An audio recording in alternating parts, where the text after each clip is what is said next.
Yo, and welcome to Mr. E's channel. Yes, Mr. E stands for, well, the first initial of my first name. When I was coming up with a channel name, I just thought, let's keep it simple. So, what is my channel about? My channel is about, well, it's a car channel. It's going to be mainly based on cars, me working on cars, doing upgrades to cars, and going on car meets, road trips, content to follow in a couple of months. So, who am I? I am a mechanic who used to work in a garage. I've then got another job and now I'm coming back into it. I've got myself an Audi TT Mk2 2008 TFSI. Great car.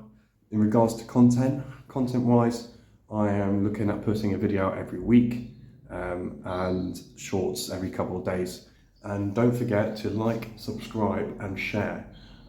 Oh, one more thing. If you have any comments on how I can improve my channel, good content, car meets coming up, whatever, just put a message in Instagram or on the comments below. Hopefully I can figure out how to put the things up. If I can't, if you go to my description, my links to my Instagram are there. So without further ado, enjoy the video and yeah, see you around. Okay, so what you need to do is you need to remove all the contents of the boot in order to get access into it better. Then you need to move the left and the right hand side panel. Remember to remove the two T30 screws on the left and the right, as well as the light on the right hand side. It can be a bit tricky. Best way to remove them is to remove the boot lining rubber. And we're going to head into the car and we're going to remove the left and right panels in the back seats. Best way to do this is remove the actual back bottom seat, slightly incline the rear seats, and then they just pop off. There are a few wires connected to the panels, so just be aware of that. Once you've got that off, you have access to the seat belts. You'll need to remove them. I believe it's a 17 or 19mm bolt, so just unscrew those. And then you've got two 10mm bolts for the side bits, which then just pop off. All the panels in there all pop off. Before you do any of that though, you need to remove the rear panel, shown there, and they're just two plastic clips. Yeah, after that it gets a bit, well, it gets harder.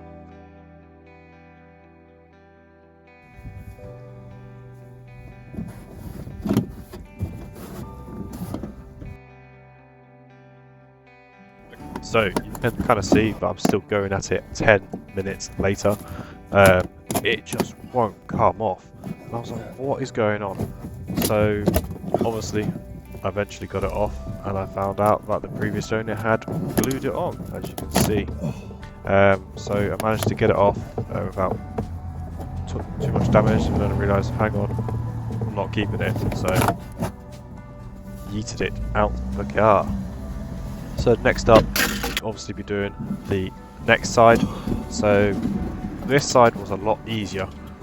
One, I knew what I was doing, what I was taking off, what clips need to be popped off first, and two, it wasn't glued on, as you can see. So this one just came out quite easy. Although it does look like I'm struggling at the end, it's just got stuck at the bottom. Just give it a good wiggle. And then, actually, now thinking about it, watching this video back, I realised I hadn't actually disconnected it from behind. So, let's pop that out. Good. And again, yeast it out. Don't forget these clips, don't lose them, you need them. Okay, so next I was like, you know what, a bit stressed, that was a bit stressful doing that, so I'm having a cup of tea. One thing I learned as being a mechanic is having a cup of tea solves problems. Okay, so anyway, that day I bought some new plastic clips, plastic cover removers, and they are a godsend. They literally do the trick. There's so many different types to help with different ways of removing plastic covers, plastic seals, whatever. So obviously I use this type of plastic tool to remove the light unit.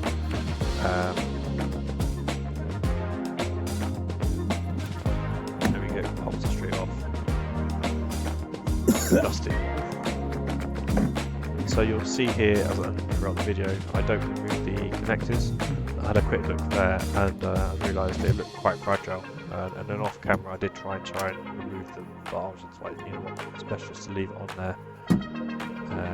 I'll probably do more damage removing it than not. So you see here, I'm actually trying to remove a plastic clip.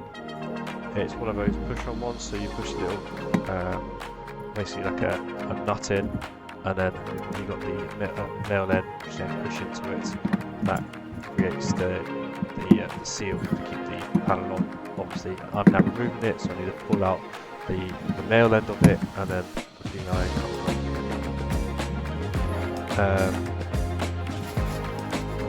Pretty tricky. I just use the plastic trim to pop off the So again, now I'm having another cup of tea. Love my cup of teas. Gotta have more sugar. So my doctor's telling me, or the dentist is telling me to cut down the sugar. So anyway, so now we're moving on to remove the actual liner. It's actually really simple. Obviously, as I haven't done this before, it's quite tricky for myself. What I worked out to do is you need to remove the sun visor clips, both sides, and then you need a T25 bolt to remove.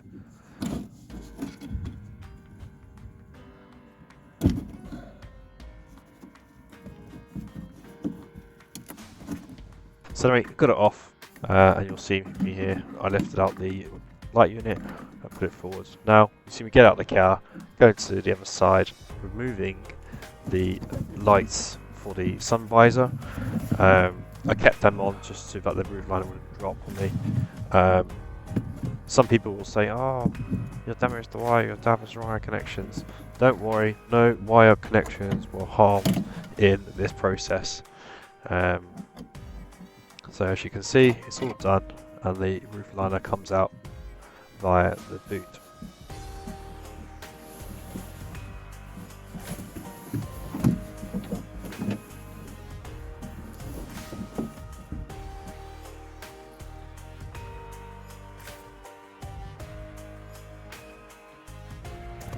So here we go. So now we are fast forward super fast. Okay, so right now I'm installing the roof liner, feeding the wires through, connecting them back up to the lights, and popping all the clips back in. Then I am now feeding the camera that I've installed onto the front window, the auxiliary power cable, so that it can get power without the cables flying everywhere. And just reinstalling those torque bolts and the lights.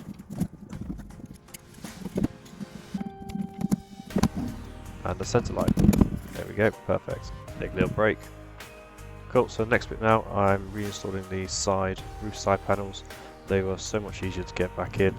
All you gotta do is slide them back on. And then I pop over to the other side and the other side. And now I'm installing the sun visors. Super easy to do.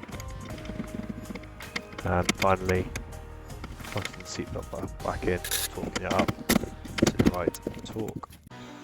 Okay, yeah, it's me again. Basically, I've got to film the last bit, so I'm going to give you a video commentary on it. So essentially, did everything in reverse. So once all the trims were back in, I reinstalled the rear seat side trims, making sure that the wires are still connected, and then popped the rear seat back in. And then went back to the boot and basically reinstalled everything, just everything in reverse. So once you've installed everything, make sure you do a road test. I know I didn't do anything in regards to vehicles like driving, engine, suspension, anything like that. However, you're taking wires out, moving stuff around, so you might have knocked something. So the best thing, just do a quick little 2-minute road test, make sure there's no niggles that you may have done whilst doing work on your car. It's also good practice once you've done work on your car to do a road test. So yeah. So that's the end of the video. I hope you enjoyed it. If you have any comments, please put them in below or message me on Instagram. Links are in the description. If I can get them working on here, they'll be on here as well. Yeah, comments and suggestions on how to make this video better will be much appreciated. Anyway, thanks for watching. Don't forget to like, subscribe and share. Cheers guys.